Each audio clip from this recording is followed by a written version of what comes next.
Hey, my name is Harmeet Singh, and the master I chose I think resonates with my personal journey is Santiago Calatrava. Santiago Calatrava became an architect after graduating from the School of Spain. He completed his degree in civil engineering and graduated from the Federal Institute of Technology in 1981, which was in Zurich.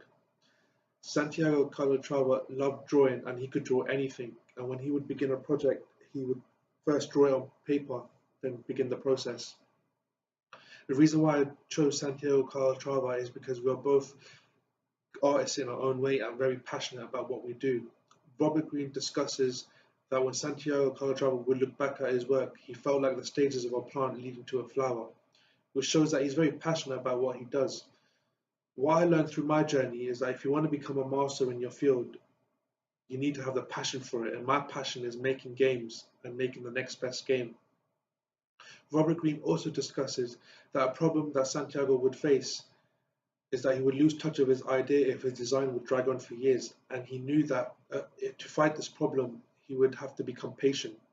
Robert Greene talks about us not being impatient and that we should be patient about the work we do because in the future, when we look back at our work, we can say that as an excellent job.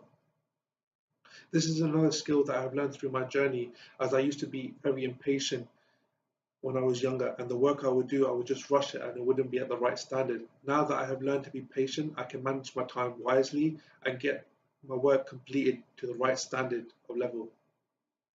Being patient can lead you to becoming a master, and this is another thing that Robert Greene states.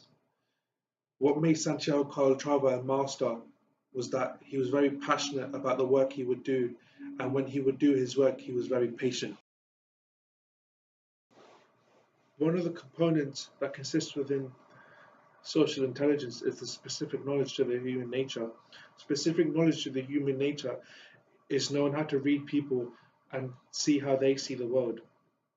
Robert Greene discusses that in order to master this component, you need to train yourself to pay less attention to words and more attention to detail. For example, the way that they talk, the way that they give eye contact, and the way the body language is structured. Robert Greene also discusses that if you can make a person emotional, they reveal a lot more about themselves. So if I had the chance to interview and get to know Santiago Calatrava on what kind of person he is, these are the signs I would look out for. And the two questions that I would ask him is, why did you become an architecture and what inspired you? And second, looking back at your work, would you do anything to your projects to make them better? In Robert Greene's book Mastery, he discusses about the 7 deadly realities, and one of the deadly realities is envy. Robert Greene's view on envy is when you see somebody else who's more successful than you and you hope that his or her success doesn't last long and they hit rock bottom. As I was growing up, I used to be envy at many people, mainly at some family members, and wish that I did the same thing as them. But if I wasn't careful and I knew that I wasn't good at that particular skill set or job, there's a high chance of me struggling and failing, therefore leading me to become more envy and angry at that person. And another deadly reality is laziness. And Robert Greene discusses that people hate projects that take months and years and they try to find a shortcut. He also discusses that laziness comes in many forms. For example, if you're not careful and you talk about an idea too much, there's a high chance of the other person stealing your idea, which you put all the effort in and get no credit for.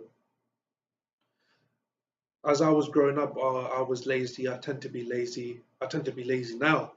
But if I am to open my own company, I cannot afford to be lazy because if I develop a game, I need to make sure that my ideas don't get stolen. And if I want to publish a game, I have to make sure that I don't get sued for copyright. And if I do get sued for copyright, then this will affect my personal journey, it will affect my life and my future goals. Here are the references I used for this video. Thank you for listening.